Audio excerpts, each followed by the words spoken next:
How do criminals get caught? Many times because they're stupid.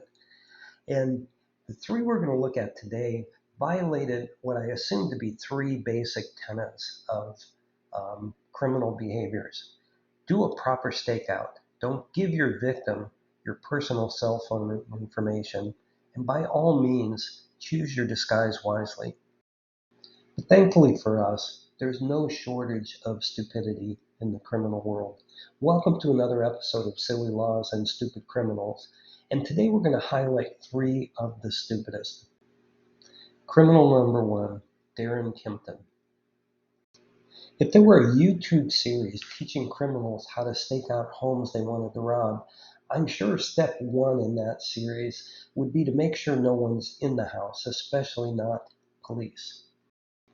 Step two would probably teach you not to leave incriminating evidence at other crime scenes you've been involved in that police could trace you back to and tie in additional crimes.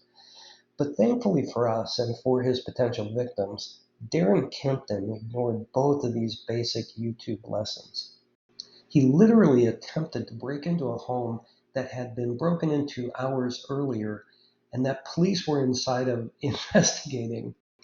To make matters worse for Kimpton, after he'd been arrested breaking into a home with police inside investigating a previous break-in, it was found that hours earlier Kimpton had attempted to break into a different home and had cut himself on the way through the window and left a blood trail, easily tied back to him. Kimpton's serving time now, probably sharing a cell with the guy that ripped the tags off the mattress. Or maybe he's sharing a cell with stupid criminal number two, Ruben Zarate. Check this stupidity out. Zarate, an 18-year-old man, attempted to rob a muffler shop in Chicago. He was told that the safe was locked and only the manager had the combination. So here's what he did. He gave the employee his cell phone number and said, I want you to call me when the manager gets to the shop so I can come back and rob the safe. Of course, the employee called the police, and the police were waiting for Zarate, who, after a brief shootout, was arrested, taken into custody, and imprisoned. But maybe the award for the stupidest criminal of all in this episode belongs to Dennis Hawkins. Hawkins set out to rob a bank in Pittsburgh, Pennsylvania, and here's how he outfitted himself. First, with a woman's blonde wig. Second, with fake breasts. And then finally, to complete the ensemble, he put on clown pants. What he didn't do is shave, so it was very obvious he's a man. If you're watching on YouTube, this is the actual surveillance photo taken at the bank.